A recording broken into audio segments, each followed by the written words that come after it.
sikap sa mabuting gawa, di alintanat ang mga paninira, binabandila sa buong madla, kabutihan ng Diyos at pagpapala. Kapatid ko, halika't balikatin, pamamahayag ay ating pasanin. Buhatin natin dakilang gawain, kung sama-sama'y magaan na dalahin.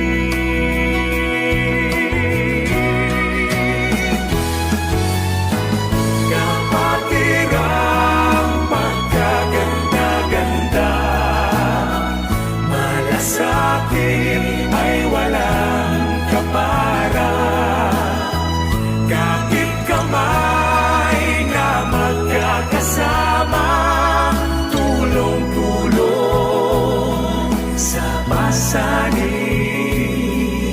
dala.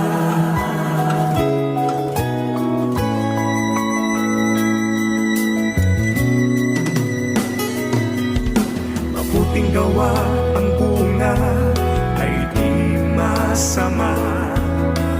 Iglesia ng Diyos ang nagbabalita sa pagtulong sa mga kapwa. Tapos sa puso, walang pandaraya, ialay natin sa Diyos na dakila, kapwa nating natutong tumalima, nagsisisi tumalikod sa masama, sa iyong kay sarap sa Amang may likha. Salamat sa Diyos po sa pag-alala sa aming mga solo parent. Bagamat ang tingin po sa amin ng iba sa labas, sa lipunan, wala na kami parang silbi or kawawa, pero dito po sa iglesia is parang isa po kami sa mahalagang pinaglalaanan ko ng pagmamahal ko ng kapatid. Hindi ko lang maliit-lahan kung gaano masaya, kasi iba pa rin kapag yung inaawitan ng kapatid, iba yung mensahe, iba yung dating sa'yo ng awit, lalo na kapag yung awit nanggagaling sa puso. Mabilis po yung response po ng mga kapatid pagdating sa kalusugan. Yung mga ganyan, pero masaya sa puso. Inaano ka ng mga kapatid, inaalaya ka ng awit. Masaya po ako. Masaya. At sinarana ako ng mga kapatiran. Sabi ko pa, maraming salamat sa Diyos at naging membro ko ng MDCPI. Hinarana po ako ng mga kapatid. Masaya po. Sobra. Iba po yung nararamdaman ko pag hinarana ko.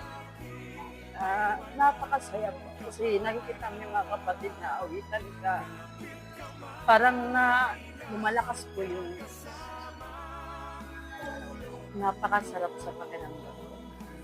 Parang, siyempre, natutuwa ka dahil tinala mo mga kapatid mo, inawitan ka.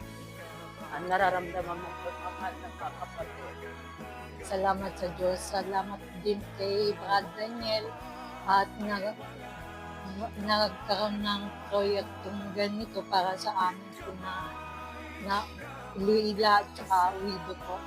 Salamat sa Diyos sa mga kapatid na tumutulong po sa mga proyektong ganito. Salamat sa Diyos. Hindi namin papabayaan lahat. Sa gagawantin lang po ng Panginoon lahat ng nakapaloob sa ating lahat. Muna ito ay para sa inyo, para kayo po ay higit na mapaglingkuran, para po higit na maalaman ang inyong mga kalagayan, kung paano po kayo higit naman na magtutulungan. Bahagi ito ng ating pananampalataya na sinasabi ng apostol na si Pablo doon sa 5:13 ng Galacia na sa pamamagitan ng pag-ibig tayo ay maglingkuran. Bahagi ito ng ating paglilingkuran at pagdadalahan ng pasanin ng isa't isa. Sabi nga sa 6:2 ng Galacia, sa ganito ay ating matutupad ang kautusan ng ating Panginoong Hesukristo kung tayo ay magtutulong-tulong sa pagdadala ng pasanin ng isa't isa. Ang araw po na ito ay iniaalay natin una sa karangalan ng Panginoon at para sa paglilingkod sa ating mga kapatid na mga widows, widowers at single parents. Samahan nawa kayo ng Panginoon, mga kapatid, sa kabuuan ng ating pagkakatipo na ito. Kay saya na magkakasama